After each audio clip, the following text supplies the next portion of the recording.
आप कल्पना कर सकते हैं कोई देश जिसके पास अपनी सेना नहीं है, मिसाइल नहीं है, जहाज नहीं है, लेकिन वो इजराइल जैसे देश जिसके पास आयरन डोम रडार है, जहाज है, अमेरिका जैसा दोस्त है और जो अपने आप को तकनीक का बादशाह कहता है, उसको युद्ध हरा सकता है। जी बिल्कुल, मैं आपको यही कहानी आज बताने जा रहा हूं, जिसके बाद आप दांतों तले उंगली दबा लेंगे। आप प्रकृति पर से आपका भरोसा और बढ़ जाएगा। तमाम मजहबी लोग जो अपने मजहब को मानते हैं, उनको अपने मजहबों पर और भरोसा बढ़ जाएगा कि क्या ये संभव है। लेकिन मुझे लगता है कि ये संभव हुआ है इंसानियत की वजह से, यूनिटी की वजह से, और जिस तरह से दुनिया ने अब फिलिस्तीन का साथ देना शुरू किया है। नमस्कार, मैं शंभू कुमार सिंह और आप देख रहे हैं नेशनल दस्तक। 1948, भारत 1947 में आज़ाद होता है, फिलिस्तीन 1948 में आज़ाद होता है।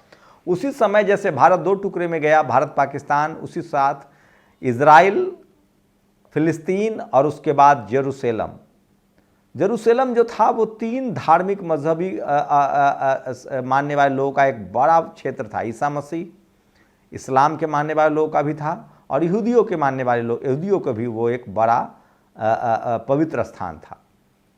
तय हुआ कि इजराइल अलग होगा, फिलिस्तीन अलग होगा और जेरूसलम जो है वो इंटरनेशनल टेरिटरी होगी। लेकिन उसके बाद इजराइल तो बन गया, जेरूसलम भी बन गया, लेकिन धीरे धीरे बदनीयत, इजराइल की बदनीयत ने फिलिस्तीन को दबाना शुरू कर दिया। और जो 1948 में फिलिस्तीन का जो ये नक्शा देख रहे हैं, जो हरा हरा दिख रहा है, वो सब फिलिस्तीन था और उजला उजला जो देख रहे हैं वो इजराइल था। और धीरे धीरे पिछले 74 सालों में इसी तरह से इजराइल ने एक के बाद एक थोड़ा करके फिलिस्तीन पर कब्जा करता चला गया। हर साल में 2 से 3 बार वो हमला करता। दुनिया भर में अपनी मीडिया के द्वारा, तब सोशल मीडिया नहीं थी, तब पश्चिमी मीडिया थी, जैसे भारत का मनुवादी मीडिया है, वो फिलिस्तीन को आतंकी घोषित करता गया। बड़े से बड़े नेता हुए, यासर अराफात हुए, तमाम नेता हुए, लंबा वक्तव्य चलता रहा। फिलिस्तीन कभी भी जवाबी हमला नहीं करता था, वो हमेशा डरा सहमा देश रहा। मासूम बच्चे, महिलाएं, बुजुर्गों के साथ जुल्म होता रहा, उनको जेलों में डाला जाता रहा। लेकिन मीडिया के दम पर इजराइल ने हमेशा ये साबित कर दिया कि फिलिस्तीन एक आतंकी संगठन है, उसके बाद हमास एक आतंकी संगठन है। सोचिए, बहुत साल पहले मुझे वो इंटरव्यू जब भी मैं देखता हूँ तो मुझे नेल्सन मंडेला की जो राजनीतिक समझ थी उस पर फक्र होता है, मार्टिन लूथर की जो राजनीतिक समझ थी उस पर मुझे फक्र होता है, बाबा साहब की जो राजनीतिक समझ थी उस पर मुझे फक्र होता है। आप पानी की दिशा में मत बहिए। अगर आपको दुनिया में बड़ा बदलाव लाना है, अगर आप न्याय, सत्य और मानवता के साथ हैं, तो हो सकता है कि परिस्थितियां आपके प्रतिकूल हो, दुनिया आपको गलत साबित कर दे। और खासकर मीडिया, जैसे भारत की मनुवादी मीडिया इस देश के तमाम बहुजन नेताओं को भ्रष्ट कहता है, जो कि बहुत बड़े बड़े बदलाव वाले नेता हैं। बाबा साहब की चर्चा होती थी क्या मीडिया में? तब बाबा साहब कांग्रेस मीडिया कहते थे। थोड़ा सा मैं आपको फ्लैशबैक ले चल रहा हूँ। फूले, पेरियार, अंबेडकर, बुद्ध, कबीर, रविदास महाराज, इन सब को मीडिया ने छोड़ दिया। आज़ादी के बाद सोचिए, जगदेव बाबू, रामस्वरूप वर्मा, सोनेलाल पटेल, मायावती जी, मान्यवर कांसी राम साहब, ये सब मीडिया के लिए करप्ट नेता थे, क्योंकि ये इस देश में इंसानियत, गरीब, मजलूम, शोषित, वंचितों के पैरोकार थे, उनके लिए लड़ते रहे। जब इतिहास लिखा जाएगा और जैसे ही सोशल मीडिया आया तो एक झटके में राजनीति बदल गई। देखिए, इस देश के chief justice of India, Rajasthan में जो मनुस्मृति में मनु की मूर्ति लगी है हाई कोर्ट में, उस पर माला नहीं चढ़ाते हैं। कहाँ माला चढ़ाते हैं? बाबा साहेब की मूर्ति पर, जो सुप्रीम कोर्ट में लगी है। आज कोई भी पार्टी हो, किसको याद कर रही है? बाबा साहेब को। क्यों? धीरे धीरे मान्यवर कांसी राम साहब के फॉर्मूले पर राजनीति हो रही है। तो मैं फिर कह रहा हूं, जब इंसानियत, मानवता के आप पक्ष में रहेंगे तो दुनिया आपको याद करेगी। उसी तरह से सोचिए, उस समय जब एक गोरे पत्रकार ने, यासर अराफात और नेल्सन मंडेला साथ बैठे थे, जब नेल्सन मंडेला से पूछा कि आप एक आतंकी सरगना के साथ बैठे हैं, तो नेल्सन मंडेला ने पता उस गोरे पत्रकार को क्या जवाब दिया? आज इस देश के बहुजन नेताओं को इसी तरह से आंख में आंख डालकर इन मनुवादी मीडिया को जवाब देना चाहिए। तब नेल्सन मंडेला ने कहा था कि ये आपकी झूठी राय हो सकती है, ये आपके अपने समाज के लिए हक अधिकार की राय हो सकती है, आप गोरों की लामबंदी कर सकते हैं, आप यहूदियों के हितैषी हो सकते हैं, इसलिए आप ये बात बोल रहे हैं। हमारा और यासर अराफात का दर्द का रिश्ता है। हम जानते हैं कि हम ब्लैक समाज में पैदा हुए, मुस्लिम समाज में पैदा हुए, अपनी आज़ादी की लड़ाई लड़ रहे हैं, हमने अपनी आज़ादी की लड़ाई लड़ी है। इसलिए आप कौन होते हैं सर्टिफिकेट देने वाले? उस बयान से मुझे ताकत मिलती है। बाबा साहब की कितनी आलोचना हुई इस देश में, मान्यवर साहब की किस तरह से मीडिया ने इग्नोर किया, जगदेव बाबू को, सोनेलाल पटेल, तमाम बहुजन, मायावती जी, लालू यादव का किस तरह से मजाक उड़ाया गया, शिबू सोरेन, हेमंत सोरेन, किस तरह से आज भी बहुजन नेताओं का मजाक उड़ाया जाता है। मुझे उससे ताकत मिलती है। आज मुझे इस देश के मनुवादी पत्रकार सीधा कहते हैं तुम जाति जाति करते हो। मैंने कहा अरे जाति बनाई तुमने, जाति का मजा तुम ले रहे हो, हम तो जातिवाद के खिलाफ लड़ रहे हैं। इस देश में कभी राजनीति का अपराधीकरण नहीं हुआ। जब बहुजन राजनीति में आने लगे तो इनको अपराधी कहने लगे।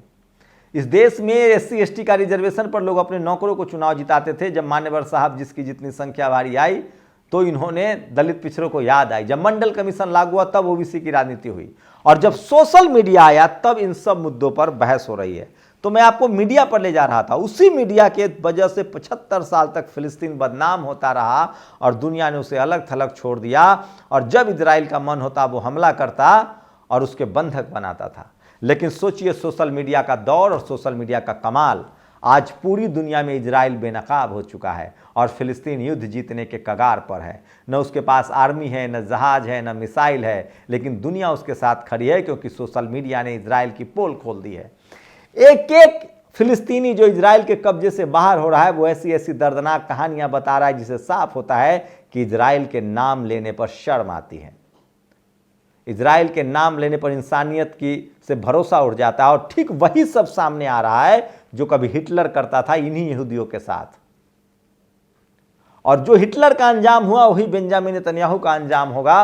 और आज सोचिए, आज प्रकृति ने अपना रुख बदला है और पूरी दुनिया सोशल मीडिया की वजह से, X की वजह से, ट्विटर की वजह से, यूट्यूब की वजह से, फेसबुक की वजह से, इंस्टा की वजह से दुनिया को पता चल रहा है कि मानवता का असली दुश्मन इजराइल है। निर्दोष लोगों को मारने वाला इजराइल है, महिलाओं को मारने वाला इजराइल है, बच्चों को गुलाम बनाने वाला इजराइल है। फिलिस्तीन तो यूं ही बदनाम था। जैसे आज सोशल मीडिया की वजह से तमाम बहुजन समाज के नेता जागरूक हो रहे हैं, एकजुट हो रहे हैं, और पार्टी कोई भी हो, आप बाबा साहब को इग्नोर नहीं कर सकते हैं, SC ST OBC किसानों को इग्नोर नहीं कर सकते हैं। ये सोशल मीडिया का दम है। और इसी सोशल मीडिया की वजह से आज खाड़ी देश जो इराक के समय चुप रहा, जो लीबिया के समय चुप रहा, जो अफगानिस्तान के समय चुप रहा, वो एशिया जो वियतनाम के समय चुप रहा, वो आज अमेरिका और इजराइल के खिलाफ एक साथ खड़ा है। आज भारत सरकार 2 बार फिलिस्तीन के पक्ष में वोट कर चुकी है, जबकि भारत हमेशा से फिलिस्तीन के साथ रहा है, एक स्वतंत्र फिलिस्तीन के साथ रहा है। लेकिन यूरोप के वो तमाम देश जिनको इजराइल ने कहा कि हमास और फिलिस्तीन आतंकी है, रूस, फ्रांस, जर्मनी, वो सब धीरे धीरे इजराइल का साथ छोड़ चुके हैं। और सोशल मीडिया की ताकत है कि आज इजराइल अलग थलग पड़ा है, और खाड़ी देश चीन, रूस, नॉर्थ कोरिया, ये सब समर्थन कर रहे हैं फिलिस्तीन का, और फिलिस्तीन अपनी आज़ादी के मुहाने पर खड़ा है। 7 अक्टूबर से शुरू हुए युद्ध में 5000 से ज़्यादा इजरायली सैनिक घायल हो चुके हैं, हज़ारों उसके टैंक उड़ा दिए गए हैं, और 15,000 से ज़्यादा भले फिलिस्तीनी निर्दोष नागरिक मारे गए हैं। लेकिन इजराइल की सेना अब लड़ने से इनकार कर रही है, उसकी सेना भाग रही है, और दुनिया इजराइल पर थूक रही है, हंस रही है। उसे लग रहा है कि आतंकियों का ये सरगना है, और इसलिए अब हमास आतंकी नहीं, लड़ाके हैं। और इसी सोशल मीडिया का दम है कि कल तक जो पड़ोसी देश फिलिस्तीन के साथ नहीं खड़े थे, वो फिलिस्तीन खड़े हैं। ठीक वैसे ही जैसे भारत में आज उत्तर से लेकर दक्षिण, पूरब से लेकर पश्चिम तक लोग नेशनल दस्तक के साथ खड़े हैं। ग्लोबली लोग नेशनल दस्तक के साथ खड़े हैं, लक्ष्मण यादव साथ खड़े हैं, रतन लाल के साथ खड़े हैं, जैसे लोग रविकांत के साथ खड़े हैं, प्रोफेसर विक्रम के साथ खड़े हैं, डॉक्टर रितु के साथ खड़े हैं, जैसे बहुजन नेताओं के साथ खड़े हैं, उसी तरह से पूरी दुनिया आज फिलिस्तीन के साथ खड़ी। मैं कंपेयर इसलिए कर रहा हूं कि ठीक जो इजराइल ने मीडिया के दम पर फिलिस्तीन के साथ किया, वही भारत की मीडिया, मनुवादी मीडिया बहुजनों के साथ करती है। और उसके जीत का रास्ता है सोशल मीडिया। आज सोशल मीडिया ने इजराइल की पोल खोल दी है, वो पूरी दुनिया में बदनाम हो चुका है, और अब इजराइल के खिलाफ फिलिस्तीन जीत के कगार पर खड़ा है, उसके आंखों में सपना पल रहा है। और आज पूरी दुनिया का समर्थन फिलिस्तीन को मिल रहा है और फिलिस्तीन अपनी आज़ादी के आखिरी दिनों में है। इस युद्ध में उसे कुछ और मौतें गिननी पड़ेंगी, कुछ और लाशें उठाने पड़ेंगी, लेकिन कहते हैं ना कि जो चुप रहता है वो सालों साल अपने कंधे पर लाश उठाता है, लेकिन जो समाज बोलता है, आवाज़ उठाता है, सड़कों पर संघर्ष करता है, वो आज़ादी भी लेता है। भारत भी तो ऐसे ही आज़ाद हुआ था इंग्लैंड से, करो या मरो, भागना पड़ा अंग्रेजों को। वही हालत फिलिस्तीन का, इजराइल का कर दिया है। फिलिस्तीन ने इजरायली के खिलाफ फिलिस्तीन कह रहा है करो या मरो। हर फिलिस्तीन के आंख में आज़ादी का सपना है। उसके बच्चे, महिलाएं, बूढ़े, बुजुर्ग सब कह रहे हैं या तो मरेंगे, शहीद होंगे या आज़ाद होंगे। और अब फिलिस्तीन आज़ादी के कगार पर खड़ा है और पूरी दुनिया में इजराइल बेनकाब हो चुका है। तो युद्ध के 9वें दिन का ये सबसे बड़ा अपडेट है कि युद्ध तभी तक चलेगा जब तक बेंजामिन नेतन्याहू या तो गिरफ्तार नहीं होता है या वो बेनकाब नहीं होता। और वो बेनकाब हो चुका है। वो अपनी सत्ता बचाने के लिए युद्ध को लंबा खींच रहा है और जैसे जैसे युद्ध में उसके सैनिक मारे जा रहे हैं, क्योंकि अब हमास अकेला नहीं है, दुनिया उसके साथ है। लेबनान, हिजबुल्लाह उसके लड़ाके, ईरान, तमाम खाड़ी देश उसके साथ हैं और वो अब अपनी आज़ादी की लड़ाई को अंतिम मौके पर लड़ रहा है। और हमास कभी इतना मजबूत नहीं था, फिलिस्तीनी कभी इतना एकजुट नहीं थे। और अब इजराइल जो है वो अंतिम बार दीपक बुझने से पहले फरफराता है। हो सकता है कुछ और निर्दोष फिलिस्तीनियों को शहीद होना पड़े, लेकिन लगता है कि फिलिस्तीन अब आज़ाद होगा, क्योंकि दुनिया सोशल मीडिया की वजह से नज़र गड़ाए हुए है और अल जज़ीरा ने रही सही कसर को पूरा कर दिया है। तो ये है सोशल मीडिया की ताकत, मीडिया की ताकत, कि उन तमाम शोषित वंचित देश हों या शोषित वंचित समाज हो, उनको उनका अधिकार दिला रहा है।